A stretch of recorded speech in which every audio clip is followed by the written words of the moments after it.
Hello, everyone, and welcome to this month's Department of Energy Python Exchange. My name is Cameron Riddell, and I will be your host this evening, or afternoon, or morning, all depending on the time zone that you live in. As you all may know, our goal is to have Python thrive within the National Lab system and associated research sites. In support of that goal, we are joined today by guest panelist Emanuele Laface, who works on control system interfaces of a particle accelerator that he works in. And he will be sharing how he uses Python and Jupyter in his work environment so that we can all better leverage those tools in our own work. But before we get into the agenda and introduce all of our panelists today, I want to remind everyone of a few key points about these exchanges. This call will be recorded, edited, and posted online. As a consequence, please be conscious of the information and the questions that you may ask to ensure that you're not accidentally sharing anything that is privileged or requires clearance. Additionally, as you all know, we are a growing community and we would like to stay in touch with each of you. If you would like to be kept up to date with our monthly exchanges, please sign up for our mailing list, which you can find on our website, meetup.doepy.org. You can additionally find recordings of all the past exchanges on this site, as well as a recording of today's exchange once it has been edited and posted. For those of you who have never joined us for an exchange, I would like to share with you that these exchanges are typically broken down into 4 parts. First, we'll introduce our fantastic lineup of host and guest panelists so that you may all get to know them, as well as their respective fields and backgrounds. Second, we'll kick off into a coding activity where we'll ask some very applied questions to our panelists to elicit some practical discussion about best practices in software development, Python, and where they fit into the world of academic and scientific research, because we're not all software developers. Third, we will turn things over to our guest panelists who will share some prepared remarks on Python as well as his work and how he integrates it. Then to wrap up, we will have a full discussion about the points brought up by our guest panelists, by Emanuele, and for everyone joining us in the audience, this is your chance to ask questions and engage with our panel to help us all understand where Python fits into the life of a researcher. First up, if you would like any more information on our guest panelists or what we're aiming to accomplish here today, you can always check our website. That's meetup.doepy.org.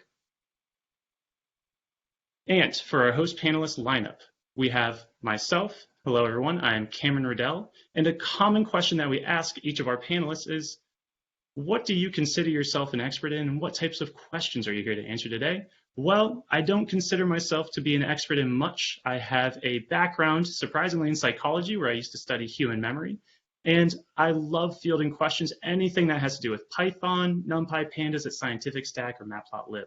Those are my absolute favorite types of questions to answer. Next up, we have our host panelist, James Powell, who's affiliated with NumFocus. James, what are you an expert in, and what types of questions are you here to answer today? I feel like one thing that I am maybe not a unique expert in, but I'm pretty good at is understanding APIs behind data management tools like the Blue Sky Project's Blue Sky.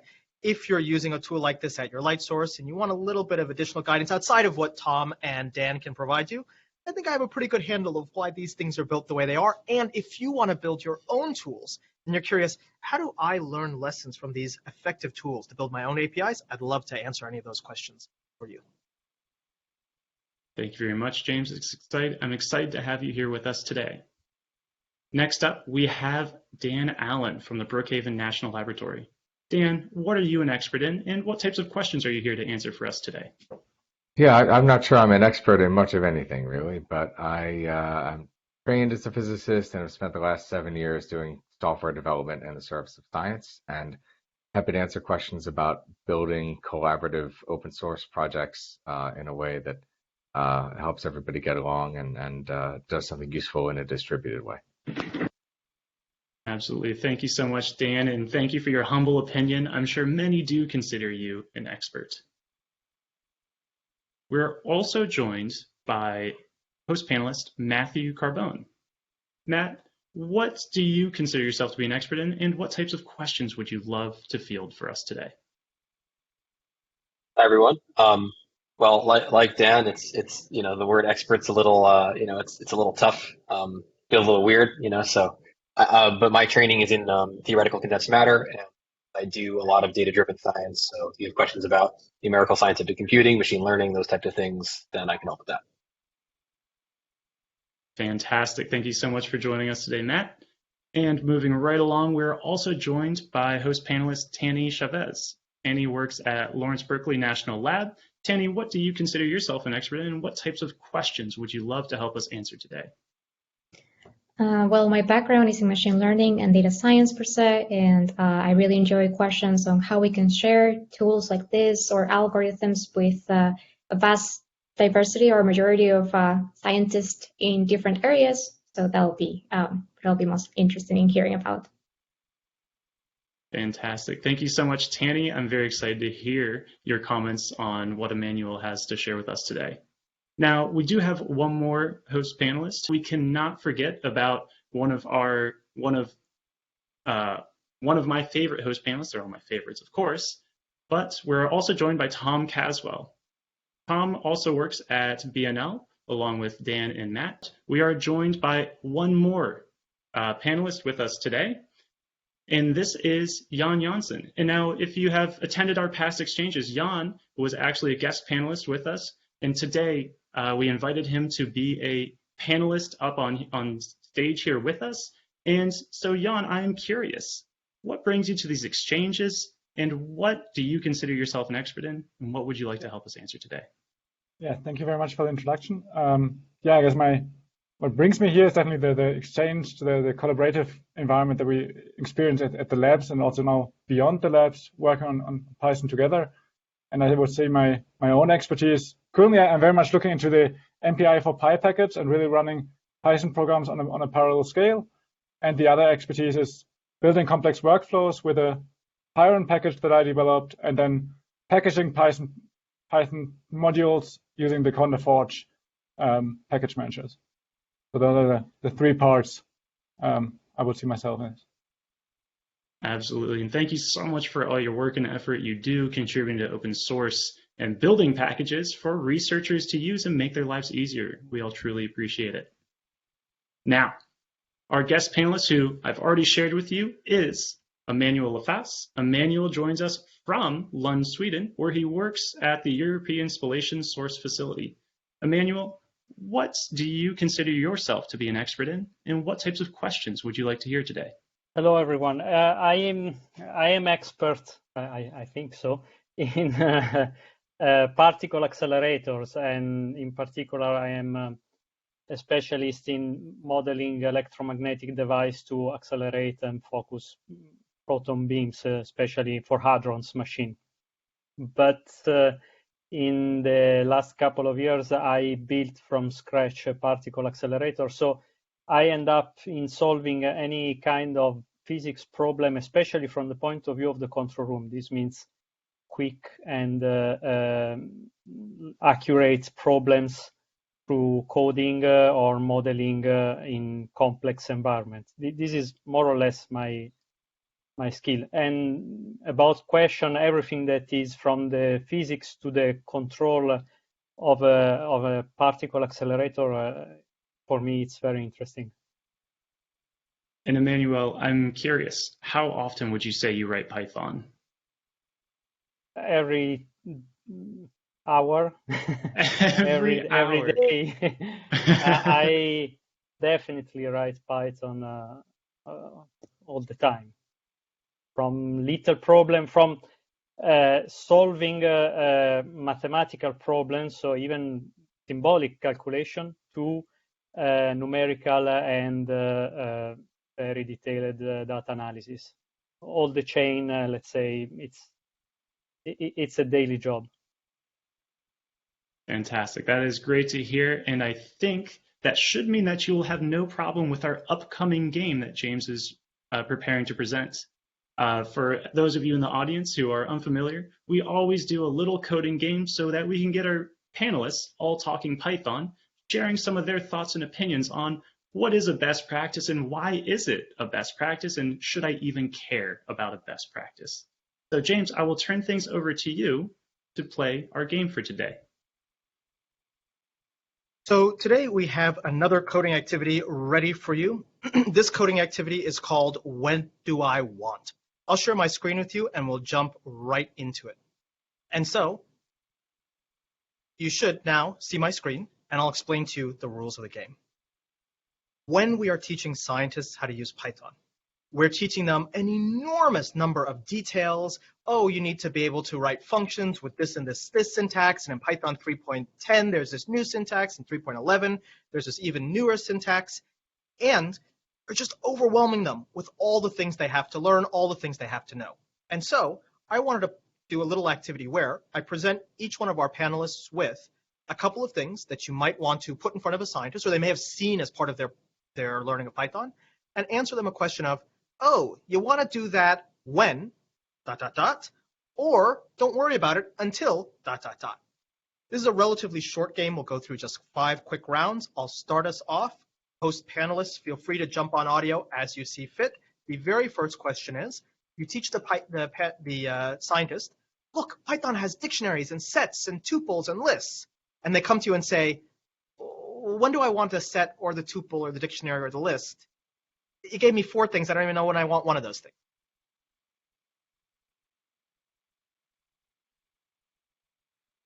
I'll kick things off, James.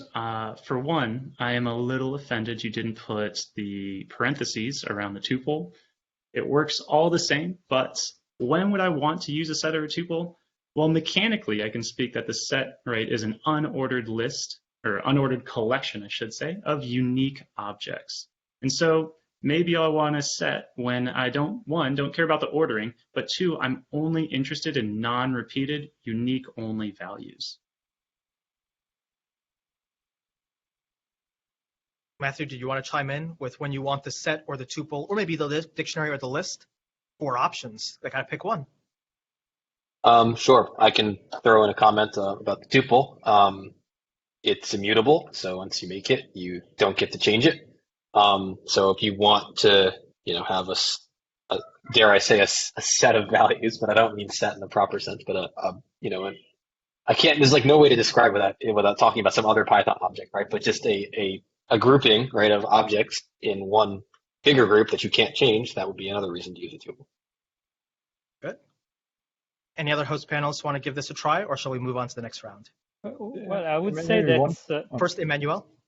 Oh, thank you. I would say that the dictionary is, for me, quite different from the other because you have the possibility to browse it through the keys. So you don't have to, if you want to get one of the elements, you can use in a clever way to retrieve it using the keys. So it's quite different set for me.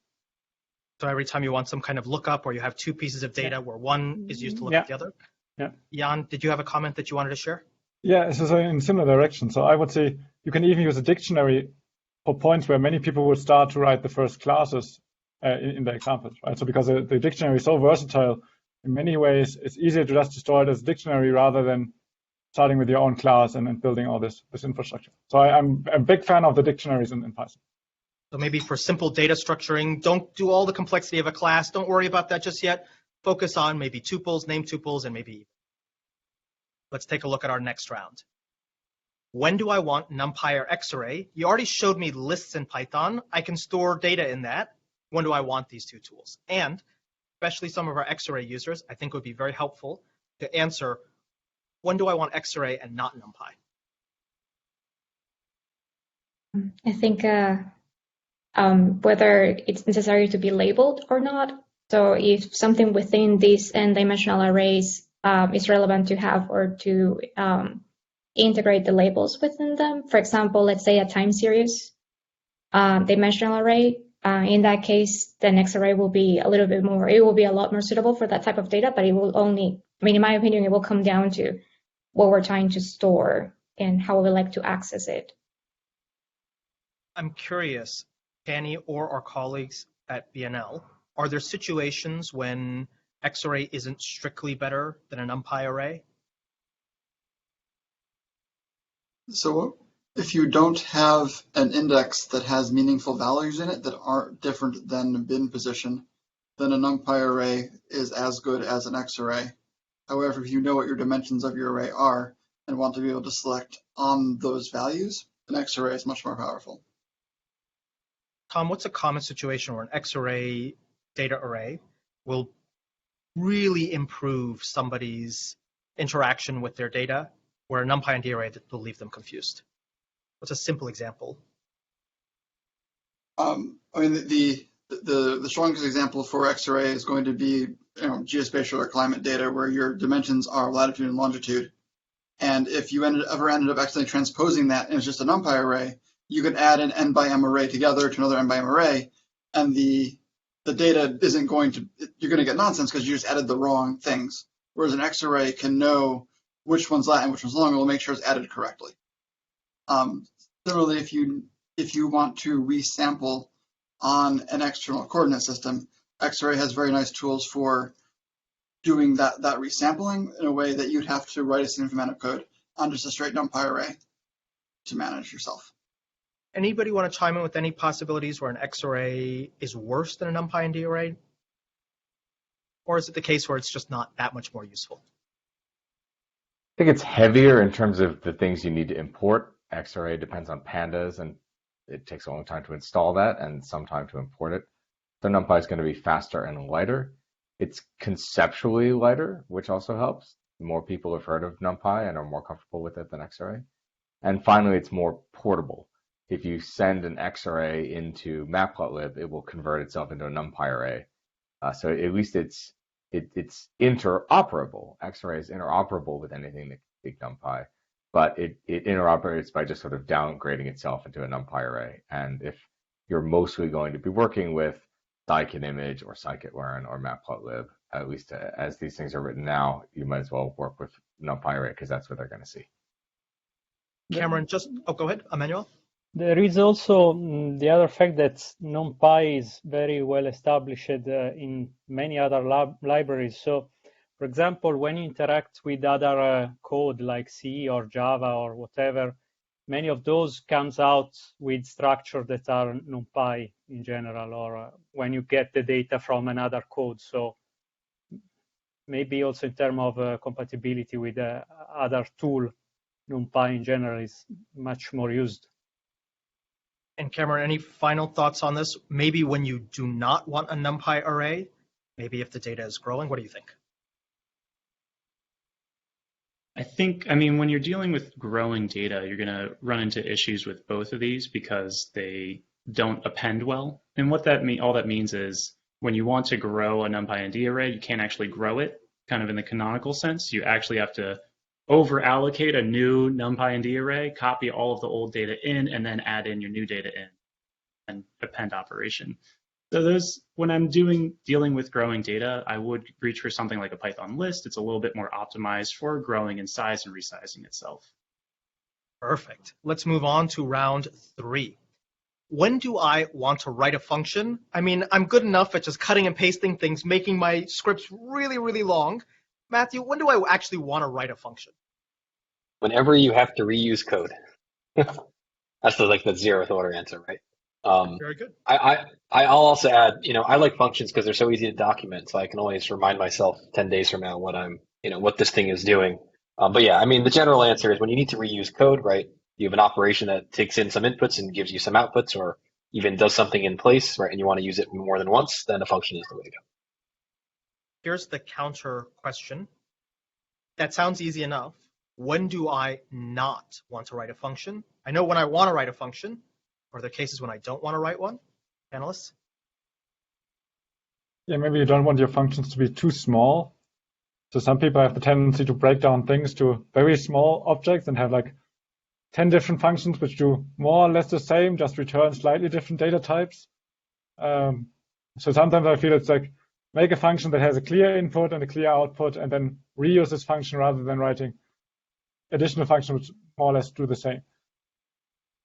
Yeah, I would go along the same way, and I would not write a function when you need a class, for example. There are some programmers that tend to put everything in one big function with a lot of, from the fact that in Python you can return whatever you want, and you don't have to specify in the beginning. There are people that tend to write everything in a function and then return very different things in a weird way. So I would refrain from this. Kenny, Tom, any other comments on when to or when not to write a function? I tend to write a function the third time I reuse the code. Okay, very good. Nice little rule of thumb there. Yeah, the Anyway, first time that Emanuele? So the first time is just, I wrote it because I needed it. The second time might just be chance. The third time it's worth, making a function and reusing it. Kenny, any comments, or shall we move on? No, besides just adding maybe also the thought that if I see that there is a piece of code that most likely is going to change, either a certain amount of for my next development, for example, or like within a couple months, maybe I would like to elaborate more on that aspect. So even though maybe I'm not reusing it at many points, I know that it's going to be changing quite a bit throughout my development. So for that reason, I'd rather have it somewhere else, so I can refer to it.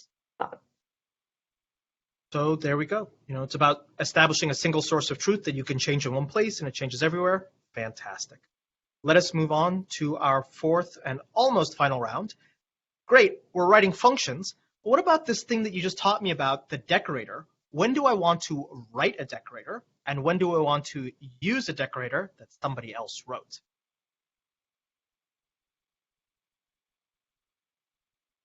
I thought functions were hard enough. Now you're telling me things that apply to my function to return brand new functions? So I tend to use the same rule of thumb, that if I need to do something once, I'll just put the code at the top and bottom of that function.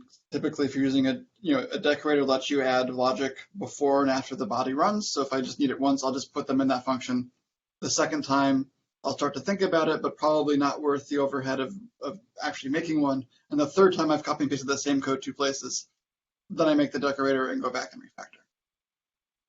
Sounds like every time you're writing lots and lots of functions that look kind of similar, you're going to reach for that decorator. That's a good start. Cameron, did you have something to add? Yeah, I think that's what Tom said is 100% accurate. Something I would add is I tend to think about decorators as having access to different entry points in your code. So when I apply a decorator, I can execute some code when I define a function, or I can execute code before or after that function is run by returning a wrapper.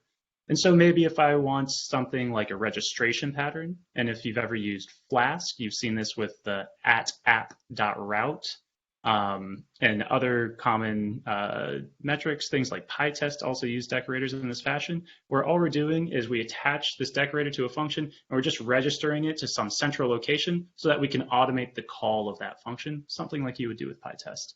And so that's one of the registration use cases. As for before and after a call, you can manage external resources, set up teardown, anything you might want to do before a function is executed, or any boilerplate, I should say, you want to do before or after a function is executed. Jan, Dan, any final thoughts on when to write a decorator or when to make use of somebody else's decorator? I think they covered it. Very good. Okay, let us move on then to our final round. Okay, you told me about functions, you told me about decorators, but then you showed me this thing called a generator. When do I want to write a generator? And for bonus, when do I want to write what Tom likes to call a generator coroutine, where the yield is an expression and you have an equal sign to the left-hand side of that yield? When you have a sequence and you want it to be someone else's problem to decide how long that sequence goes. Okay, when you want to externalize the computation, or at least the modalities around completing that computation, very good. And also the memory, right? So if you have a function that produces large objects and you don't want to store them all in memory, then I would go for the generator. Okay, so if you are producing a large output data set, but you only need to look at one element at a time, you don't need to do it all at once. You could use a generator and then loop over each element at a time. Good. Everybody want to talk about when to write the equals yield generator coroutine, as Tom likes to call them? When you're using Blue Sky as an answer, because I think you don't really have a choice in Blue Sky. That's the name of the game. I guess riffing off the blue sky answer, when you have some kind of adaptive process where you have two-way communication and you want to structure your program to separate the thing that's receiving the data and doing something with it and then sending it back out. It's a really nice model, and it makes the flow easy to read on the screen compared to solving the same problem with like a class. To expand a bit on what Dan said, I think where it really shines is when you have a program that looks like it could be split into two loops, both of which are the one that's quote unquote in charge.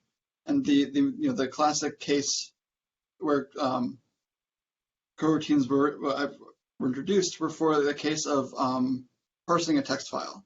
You could view this as you have a loop that's reading bytes, and then that's the primary loop, and then as a subsidiary activity is parsing them to understand what the bytes mean. Or you could view this as the loop that's parsing the file, and that the parsing loop is the one in charge, and then as a subsidiary activity, you're calling some function to get the next bit of bytes. And anytime you have this ambiguity where you're not sure which one should be the caller and which should be the callee, coroutines are really powerful because they let you bring back some of that inherent symmetry to the Python code. Arguments for symmetry aside, I want to end this last slide with an appeal to the data scientists and the machine learning folks among us, Matthew and Tanny. When you're doing something like training a model, you could train that model for n steps. You could train that model until the model gives you certain outputs. You could train that model for a fixed amount of wall clock time. And all of that ability to control when the training stops is something that you'd have to write in a function as additional arguments. N steps, amount of time, until the model converges to some result. Whereas if you wrote a generator, you could just have the model run forever and then allow your users to decide how they want to control where it starts or stops without you having to do any of the work to decide up front all the different ways they're allowed to start or stop. I am certain that for those of us who think among all of these tools that generators are the rarest thing to see in practice, may actually end up being one of the most common things that we may find in our code. But I believe that brings us to the end of our coding activity. Thank you to all of our host panelists and our guest panelists for participating. If you have any questions about, somebody told me about this thing called a data class. When do I want to use that? Somebody told me about this thing called a context manager. When do I want to use that? Please feel free to put it in the BlueJeans Q&A widget. We can answer it here, or to send us an email. We'd be happy to integrate that into our discussion for next time. But with that said, I'll hand it back to Cameron to continue with our prepared comments from our guest panelists. Thank you very much, James. The coding activity was absolutely fantastic. I had a blast getting to discuss some of these common things that you encounter in Python, and that really, I don't take 2 seconds of thought half the time, and I really should be putting some more thought into my code before I write it.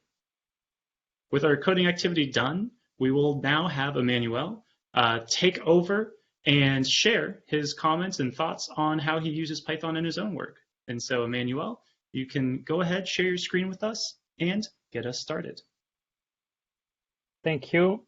And you should start now to see my screen. And first of all, I would like to thank Matthias Bussonnier. I hope I pronounced it correctly. That is the guy that puts me in contact with you, because I had a problem with Jupyter. I started to contact him because he was quite expert, and in the end he gave me a workaround, not exactly a solution to my problem, but I will show you this later. Before, I want to introduce my particle accelerator. I say my because I started to build this particle accelerator back in 2011, so it's a long time that I work in the design and the construction of this particle accelerator. This is specifically a spallation source, is the European Spallation Source. There is another machine in the world that is the SNS, the spallation neutron source, and is in Oak Ridge in Tennessee. And this is the second machine that we are building. Why we are building a spallation source? What is a spallation source? Maybe some of you knows, but I want to show you some example of what we are going to do. This is an image of an old camera. Who is old enough can remember that there were cameras with film inside. And if you try to do an X-ray, you will not see if there is a film inside because it's shielded, because the metal shields X-rays. You can increase the power of X-ray and melt the metal, but not see inside. This is because the nature of the material. So with neutrons, you can see an image that is complementary, we can say. You can see a structure that is different because neutrons has a different way to interact with the material. And in this way, you can see the inside of this machine, for example, and you can see the film. So the idea is that the spallation neutron source, or in our case, the European Spallation Source, is a device that generates neutrons, and neutrons are used for imaging. In particular, is a gigantic microscope, very cold also because it's superconducting. This is another example where we have a statue of Buddha that was found during some archaeological sampling, archaeological excavation, and the metallic structure was shielding X-rays. So the researchers here were interested in the inner structure of the object, and was not possible to see inside with the X-rays, while with neutrons it's clear how the object is done. And the same can be applied in objects that are moving, like an engine, because you can generate neutrons in bursts, in shots, because we generate neutrons from protons, and we can control the protons with a particle accelerator. And in this case, you can really see an object moving. You can record a video. One of the goals of our facility will be to have a video of a protein while it's folding. So that's is one of the open problems in biology, for example. And this is another example that is quite fun to show in general, because especially I am Italian, you can guess from my accent, and we use this kind of coffee machine, and it's always interesting to see how the device work. And I always wondered how the coffee is produced here. I know the theory, but to see in real life is another thing. And then when you show this to Italians in general, they complain that the quantity of water is not exactly correct, the coffee is not pressed properly, etc. But you know how picky are Italians with coffee and food. You have to think that anyway is bombed with neutrons, so probably the taste is not that good anyway. So these are a few examples, and as you can see, are quite big objects, because these images were done through a nuclear reactor. So these neutrons that are using in these images are generated from a nuclear reactor, an experimental nuclear reactor in Zurich, in Switzerland. And the intensity of neutrons is not very high. That's the reason why the object is not so, it has to be big, let's say. This is a real case that is done at the Spallation Neutron Source in Oak Ridge. So it's done with the Spallation Source. And in this case, the blade of a turbine was analyzed in 3D with the tomography to be sampled and to show if the prototype of the turbine was done according to the design of the engineers. And with neutrons, you can scan, and because you can decide where to send the neutrons, really, you can do a 3D scan of the object, and then you can reconstruct, of course, and have the images and browse inside. And so this is not a simulation, it's really a reconstruction of the material. And then the engineer can go inside, and here in this case, depending on the color, they can see the thickness of the material or the thickness compared to their project, and see if it was done according to the design, or if there is some parts that may need some rework, etc. So that is the more or less the use of this machine. And today, if you want to do this kind of measurement, you have to apply for it as a lab or as a private company, I think, and wait for 5 years for the measurements, because the queue is around 5 years. And that's why we are doing a second machine in Europe for neutrons. So just to go quickly, because I will talk a lot about particle accelerator, proton accelerator in particular, to do the particle accelerator to generate neutrons, we need to smash protons on a target, because neutrons cannot be extracted easily from some source. Protons are quite easy to generate from hydrogen, and that's what we do in the source. This is the proton source that basically is a bottle of hydrogen that injects into a magnetron, the same device you have in the microwave oven. And then it generates a plasma, and then the platform is charged to 75 kilovolt, and then the protons are extracted and transported along the first line that is called the low energy beam transport. This is how we generate protons, but then we have to accelerate them, because if we send those protons to a target, we do not extract neutrons. To extract neutrons, we need around between 1 and 2 GeV of energy. It means that the total energy of the protons has to be double than its mass in energy, because the mass of proton is more or less 1 GeV. And to do this, we need several devices in the middle. The reason why we have several devices is the same why you cannot run at 1,000 kilometers per hour, or I should use miles because you are all Americans, but I don't know the conversion by heart, so I will use kilometers. And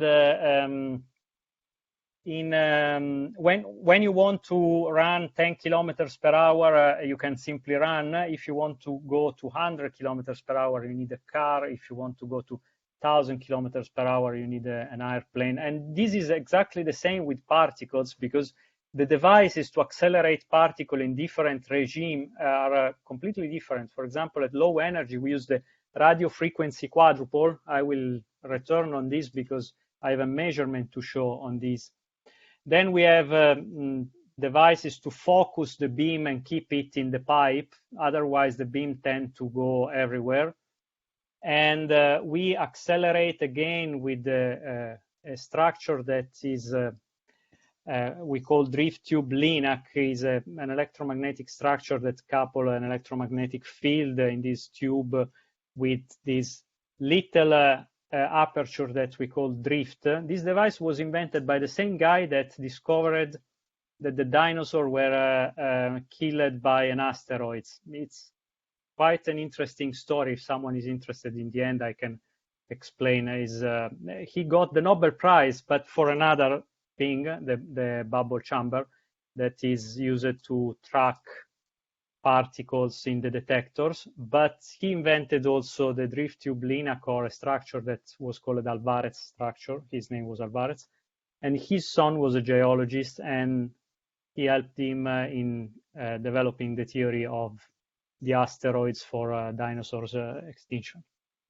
Then we have the superconducting part, because to have efficient acceleration, we put everything in a cryostat, the accelerating structure, and then we pump helium. We make this object superconducting, and then we put very high voltage in order to create a gap of voltage that accelerates the protons. And this structure is around 500 meters, and then we smash our protons in the end on the target. We have to paint on the target, otherwise the power that we release, that is 125 megawatt, is too high and we melt the target. So we have a painting system on our target, and the target is a wheel of tungsten where we paint each window, and then we produce the neutrons. The neutrons are then moderated, cooled down, extracted, sent to extraction line that are neutron guides, as we call, and then arrive to the station for the measurement. Now, this machine is a quite complicated device. We estimate in the order of 10 million, 20 million signals, because each device has several hundreds of signals that we can generate. So all of these all this power that we have to manage is controlled by a dedicated control system that is made in many layers. This is a picture that I like, was on a spot on a commercial back in time when I was a kid, and give an idea. This guy is Carl Lewis, is one of the most successful runner in the history, we can say, in the 100 meters, 200 meters, in the relay for 400 meters, long jump.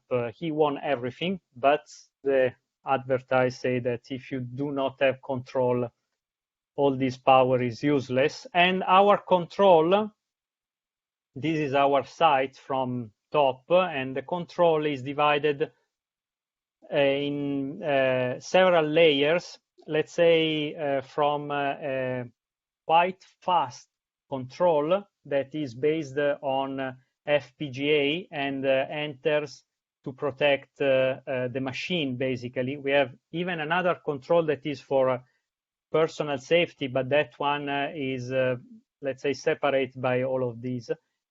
The FPGA is to protect the machine because the beam goes to the speed of light. I don't have to tell you, most of you are particle physicists, so you know.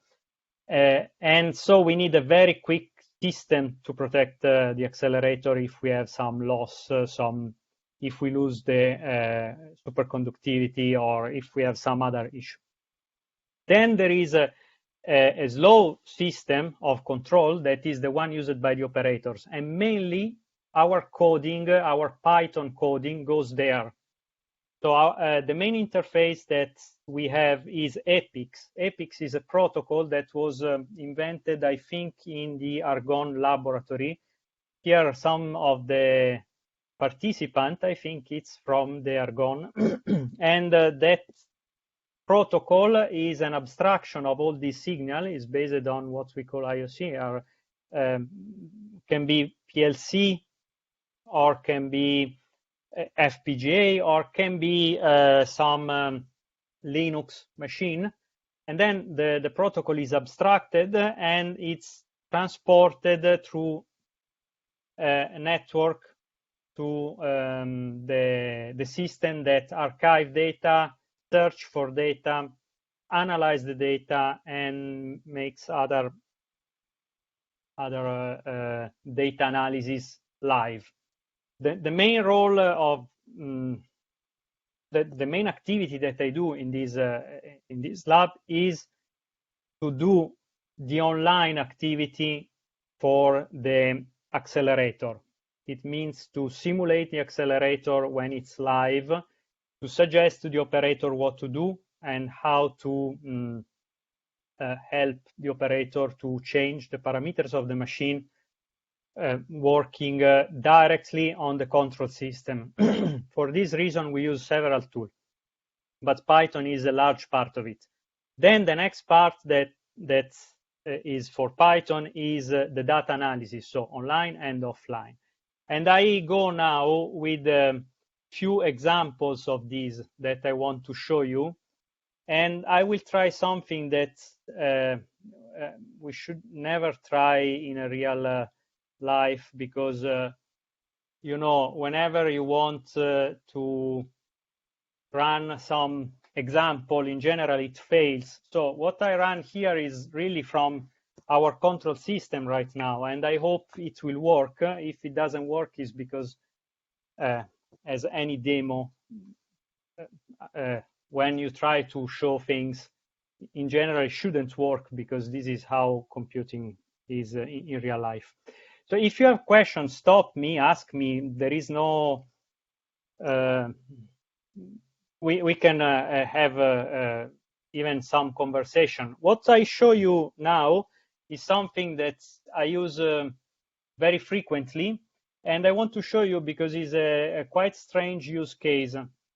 As you can see here, I use JPython. I don't know if you are familiar. This is a Java to Python interface. It uses the Java native environment to communicate with the Java protocol. That is the reason why I had in mind this example of NumPy interacting with another code, because I use it very frequently. What is in Java here? We have these classes that are from a simulator. We call it OpenXIL. OpenXIL was invented at the Spallation Neutron Source in Oak Ridge, and we reuse it because it's integrated already with EPICS, so with the protocol that we use to control the machine, and is in Java. The reason why we stay on Java, it's because the other part of our control, of our interface to the control, is Control System Studio, and is done in Java, so we can have some interaction. And also because originally the OpenXIL, this suite that does simulation of the machine, was written in Java at the Spallation Neutron Source. So we collaborate with them, we improve the model, we create our own model. The model that we use here, I mainly created with a colleague at ESS. And what we do here is that we use it, but from Java virtual machine. So in this way, we can create a virtual machine that is now running in our Jupyter, that is remotely hosted on our machine. And from here, I can simply load our particle accelerator and start to see the components of our accelerator. So here you can see from Python the structure of the machine that comes from the Java simulator. This is a double object. OpenXIL works as Java simulator and as a control of the EPICS. So when we have an element that can be, I don't know, a magnet, the magnet can have its simulation code. In parallel, it has also the control code with all the names of the variables that we can control. In this way, we can switch from offline to online model continuously. We can instantiate the online model with the variables that are from the machine and then run offline the result. That is what I will show you, because the machine is down because of installation right now. But I will show you a simulation of a sequence of our machine. And then in theory, you can apply the results of your simulation, of your change of magnetic field, electric field, or whatever, to the real machine. So for example, here I load the MEBIT sequence, medium energy beam transport. Among this sequence, you can identify that there is one sequence called MEBIT. And then here I can see the sequence. These are quadruples. These are vertical corrector, horizontal corrector, beam position monitor, accelerating gap. In this case, are not accelerating, but rebuncher, etc. So from this, for example, I want to see only the quadruples, and I can extract them, and then I can see if one quadruple is really a magnet. Yes, I have a lot of method that comes from the simulator, and I can access all in Python.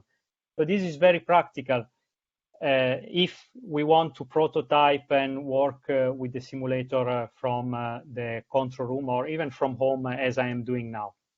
And then I can check what are the channels to read and write values to the machine. So these objects here are connected to the machine, and I can change the value of the magnetic field on the machine. From home, I cannot, because I need the right permit, and is forbidden in this way that I am showing. But in general, from the control room, this is possible. Then let's say I want to run a simulation. Here I skip the syntax here, but simply what I generate is I take the sequence, I give initial condition of my beam that I call it probe at the beginning of that sequence, and then I set up the parameters in terms of energy, emittance, current, and all the parameters that define the shape of the beam in 3D. I create a scenario where a scenario is the sequence and the beam. I say if I want here design that is offline or online, I can switch here, and then I can think the model and run it, and it's done. And now I propagate the beam along my sequence. And as you can see, is 1 second. This is my job, basically, to identify all the possible approximation to the physics to make the code running at this speed, because the operator doesn't want to wait 1 week to have the result of the simulation, want to have something quick. Then I can get back my probe, that is the beam, and for example, I can plot it. This is the size of the beam in X, Y, and Z.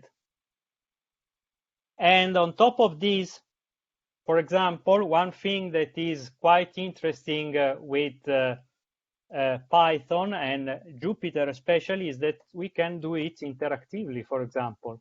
And now I rerun the same thing, but the magnetic field of the quadrupole that I choose now is the variable that I decide to choose here with this simple slider, so I can change it, and I can change the size of my beam with my magnetic field. So I am really changing the knob of the magnetic field of one magnet and see the effect on the beam. On top of this, I can even visualize the beam. This is the 3D of 1 sigma of the beam. So I can go here and decide to focus more on the Y plane or defocus it and make it exploding, because I am totally mismatched now because the field is gigantic in the other direction, and I can inflate my beam and see how is in the end of my sequence. So the operator have the ability here to create its own code, its own little simulation with very little code. Is nothing, it's more for plotting than for executing the simulation, and interact with the machine, create a setup that he likes, and then apply to the accelerator. This was the first thing that I wanted to show, and was at the beginning why we wanted to have some code in Jupyter to prototype thing quickly. Then in doing this job, I need to interact with the variables of the machine. When I say here, these are the name of the magnets, where I have it is before. Here. These names are quite complicated, and there are 10 millions of it, or there will be 10 millions of it. I have a question here. Did the speaker develop the Python-based accelerator simulate code? Under the impression many are written. Okay. The question is, did the speaker develop the Python-based accelerator simulation code as well? I have the impression that many are written in Fortran or C++. Is this a Python wrapper? This is a Python wrapper or communicator with Java. And here the code is in Java, the one that I show you. I have also some simulator in Python. You are right, a lot of accelerator code is in Fortran and C++. The most successful one is MADX from CERN, and is a blob of C, C++, Fortran, and Python all together in something that is totally impossible even to understand. I was one of the maintainers of that blob, and believe me, it's horrible. But it works. It generates physics that is correct, so people tend not to change those things. So I continue here. What I was saying is that this name can be very complicated and can be many. So this is the problem that I found, and it's the reason why I'm here. One problem is to identify the right name of the device, and this create, we have a database for it. But when we browse the database, for example, these are the oxygen monitor. I use these values because I know that are active on site, so we can see some real value. And here you can see that we have a lot of these names everywhere.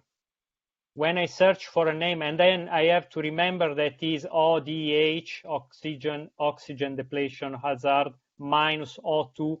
The I has to be small, the M has to be capital, -2, column, con with the C capital, S big. So it's a nightmare to remember those names. And this is a very, very small part of our devices. So how we can do to help the user? This was my question originally to Matthias, because I tried to use the API of Jupyter to do the autocomplete for these names, and I failed with the column and with the special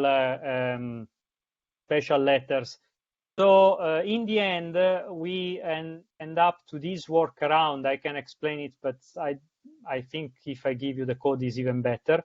And the result from this is that now I have simply a system here where I can autocomplete the name of my object. And this is presented in blocks because it's gigantic, the database, but I can search sequentially here. And then I have, for example, the M1, and then I can search, and I want to see the level of oxygen that we have in our lab, and hopefully is 20% of the atmosphere, 20.8, because we know that oxygen is around 21.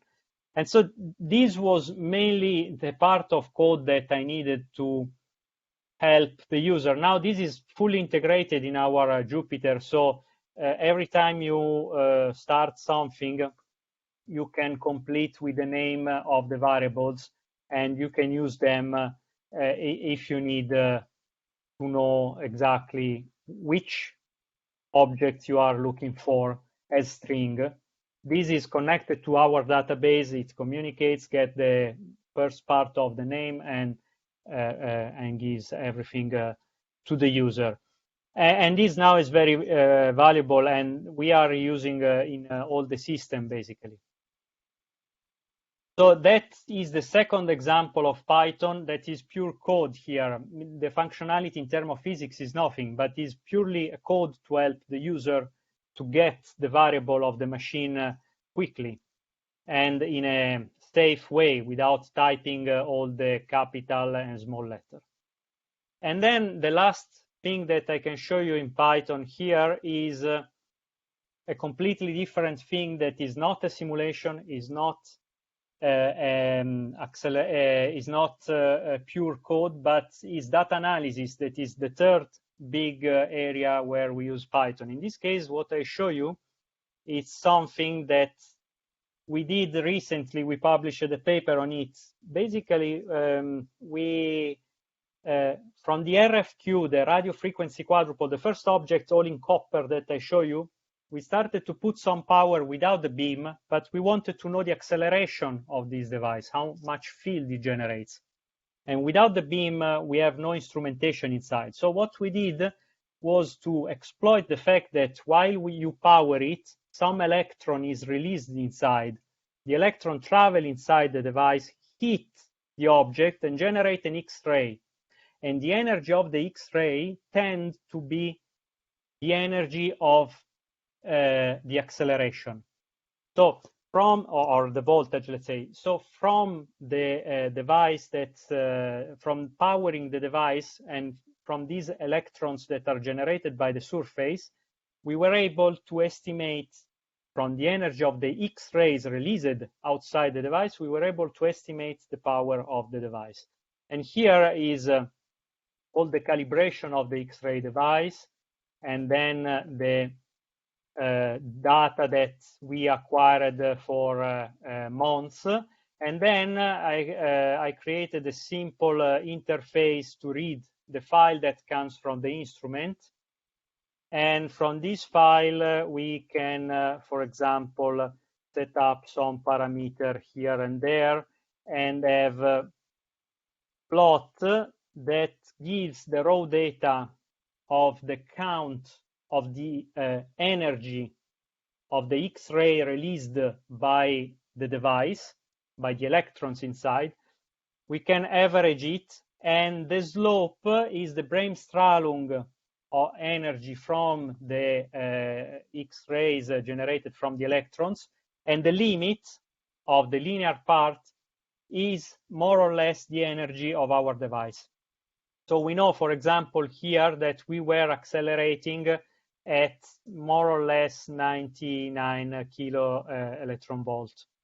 And this gives us an estimation if our device is powered correctly or if there is some failure inside, because if there is some failure, the electrons inside accelerate less.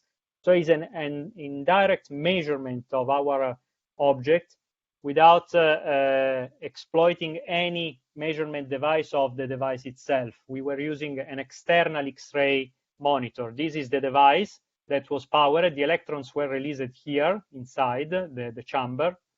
And then the X-ray device was put outside here. This is the RFQ. So this is exactly the same that you see here in cross-section. And then the X-ray were collected by this device and analyzed through our Python interface. And with Jupyter, it's very easy to do simple interfaces like this, browse a different file and reuse the code. In this way, you can tweak the parameters here, for example, and try to find the best fit. And once you have an idea, you can do some model that is a bit more detailed. So this is more or less how I use. I can show you many examples. Here I have our public screen. This that you see is completely a backend in Python that generates the signals in JSON format. For example, we can return to our oxygen monitor, the one that you saw before in the Python Jupyter. And these values are real time. They are generated by the control system through epics. There is a Python interface that collects them, generate a JavaScript, and then this JavaScript generate a JSON, and this JSON feeds a JavaScript that display the values on our public screen. And we have a set of these screen for many things here and are all controlled by Python. I can show you the RFQ, the water temperature of the last 2 weeks in our water-cooled device. For example, one thing we can see is if I set 2 days, you can see from our archiver database that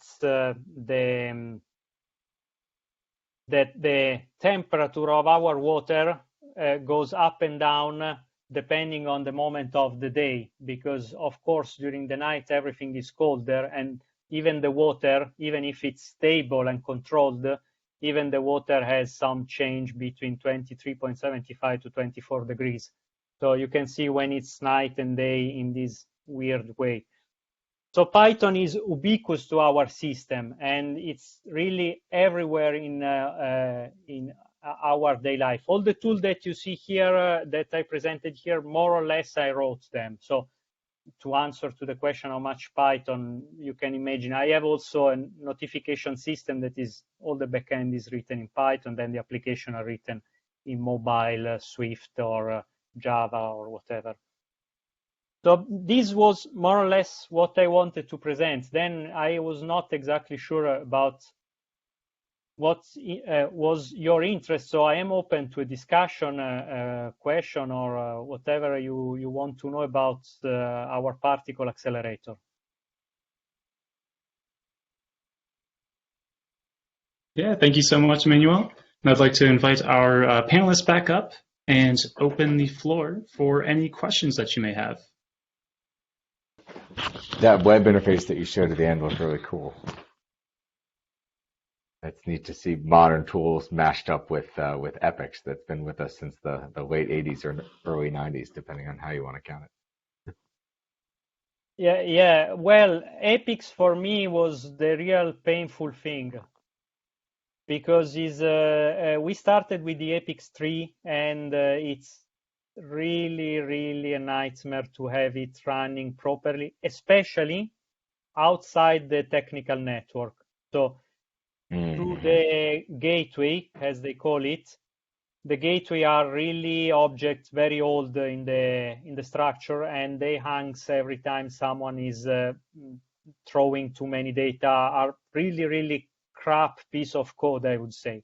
Then we migrated to EPIX 4, that's now they call 7, because there is this backward compatibility between 4 and 3, so they say 4 plus 3, that becomes 7, and it's a mess in the numbering. But we use it's a EPIX Fibonacci 7. series-based versioning scheme, I guess. Exactly. Yeah. So it's called 7, but it's EPIX 4 and EPIX 3 together. And that one is much better. Everything here is now EPIX 7, let's say, and it's the level of stability improved significantly. So I can show these things, and I'm quite sure that it doesn't hang, crash, etc. It's quite stable now. This is a little bit of a technical question, but when you moved to 7, were you still using channel access, but version 7 of it, or were you using the new so-called PV access protocol? It's everything on PV access. I use the library P4Pi. That there are two concurrent main implementation, let's say, in Python. I use P4Pi, and I think it's quite good. It's still not probably mature as it was PyEpix, but even PyEpix was because PyEpix was using a bridge with the C libraries and was quite broken when the dataset was too big and fast. So P4Pi is entirely Python, is purely Python protocol EPIX, and is PV access.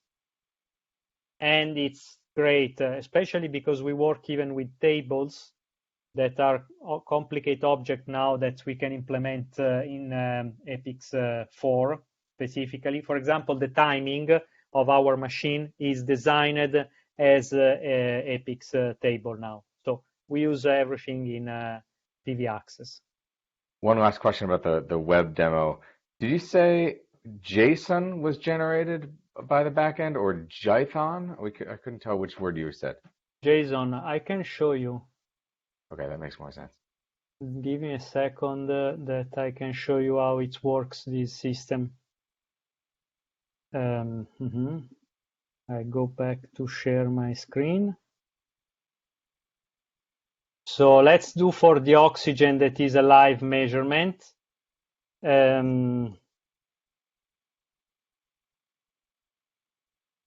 This is the source of the page. And then this is our very simple URL.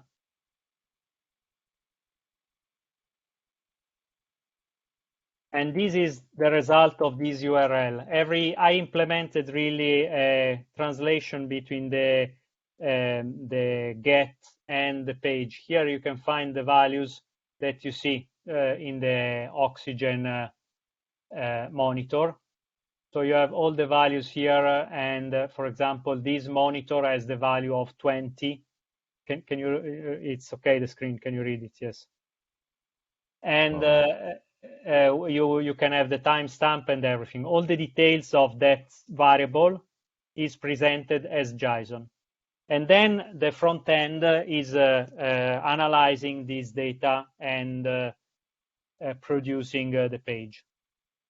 Emanuele, I have a social question. When you introduce yourself, you say, I'm a physicist. You don't introduce yourself as a programmer. But the things that you've showed us here are very technical, very sophisticated artifacts of programming, dashboards, the use of IPy widgets and completions in Jupyter Notebook.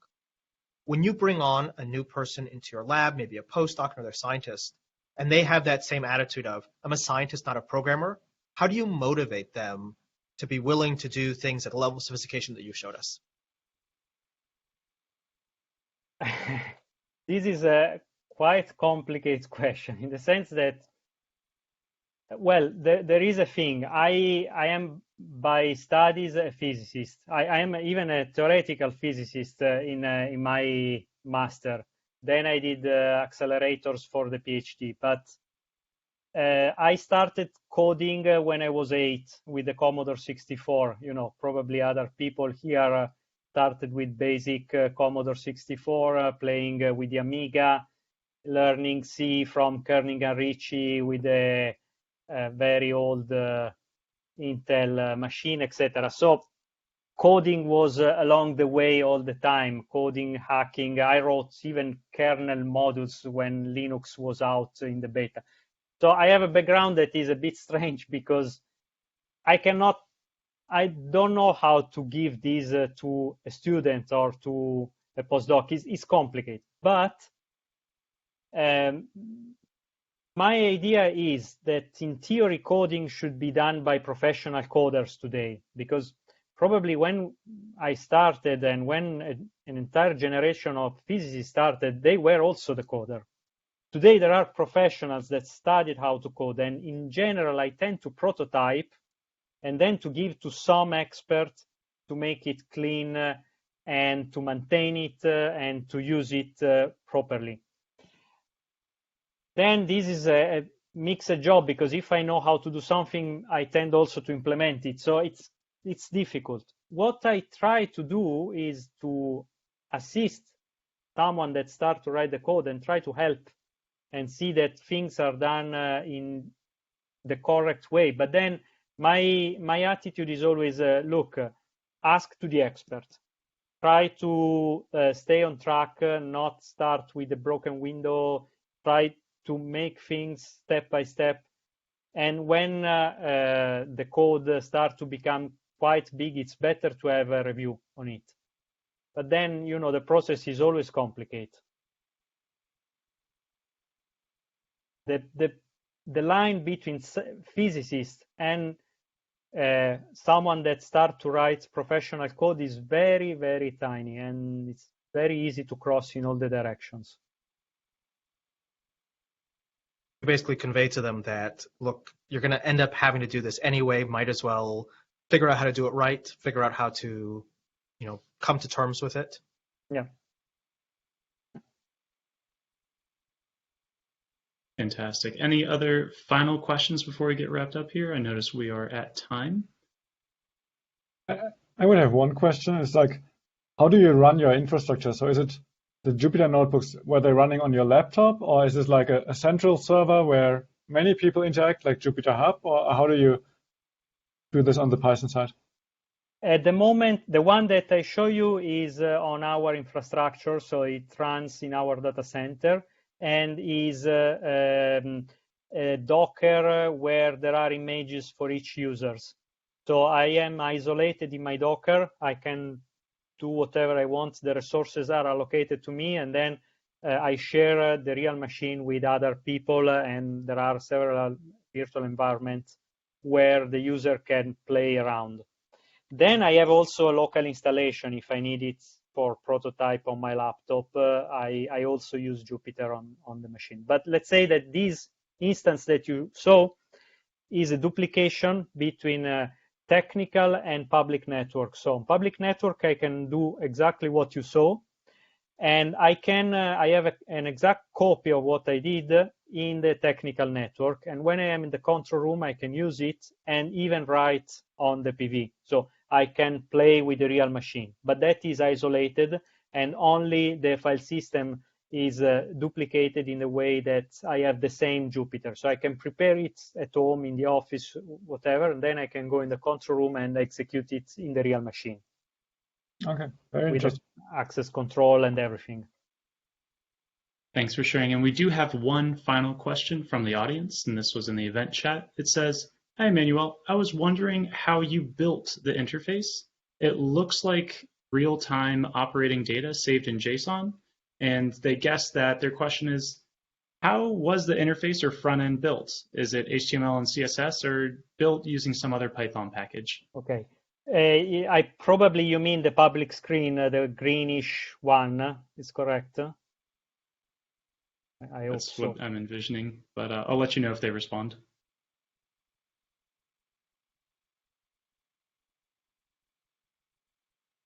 Well, I assume that one and start to answer, but I guess it's that one. So the idea is the backend, and this was one of my comments to James that in the end I forgot to say. When you use function, one reason to use function is, is when you have callback function. So Epix and the library in Epix has the possibility to use callback for updating the values. The reason is that in Epix, you can be a client that is polling and asking to the server if there is a new update, or you can subscribe to the server and the server send you back the information whenever one of the variables that you subscribe is updated. This is called monitoring. And the interface that you saw in Python is monitoring. So the Python code listen for the variables and monitor them and store in a local database that is updated every time that something in the network is updating. So the Python part has a database updating, and then it shows the JSON whenever it's requested, and each variable is reused. So if many pages request the same value is calculated, it's requested only once and then broadcast to many. There is quite a lot of work to make it efficient. Then the front end is loading every 10, 20 seconds, I don't remember, the query, is doing the query to the Python client every couple of seconds, passively, let's say, every time that there is a JavaScript that does the load. The interface is a cheat. I am using Freeboard because I am a lazy bone and I don't want to put my finger in JavaScript because I hate JavaScript. Sorry, I know that here there are people using it, but I really cannot. I hope I will die before I have to write JavaScript professionally. And I write some JavaScript because to maintain this interface I do, but the minimum that I can, so is like Grafana, but a bit more flexible. And simply, there are widgets. You can code them. You have to change very little. And there is the engine in JavaScript that does everything. So I load the value, I display as a light or a gauge, plot, whatever, and then I show it. If you want to have the full thing, you can write me, and I can give you the Git repository with all the code. It's everything public, what I show here. Fantastic. Thank you so much, Emanuele. And thank you for sharing all that you did with us today and how you use Python and Jupyter in your environment. Looks very snazzy. I'm sure we've received a number of comments saying how nice that dashboard interface looked. Before we wrap up, I did want to remind everyone that you can find more information about our upcoming exchange as well as the video from today's exchange on our website. That's meetup.doepy.org. And I did want to tease you a little bit because next month we'll be joined by Todd Gamblin from LLNL, who will be sharing about a project he works on called SPAC, a package manager for supercomputers. With all that takes us to the end of our time today. I had an absolutely wonderful time, and I think I can speak for all of our guest panelists that we all enjoyed ourselves as well. I'll see you all next time.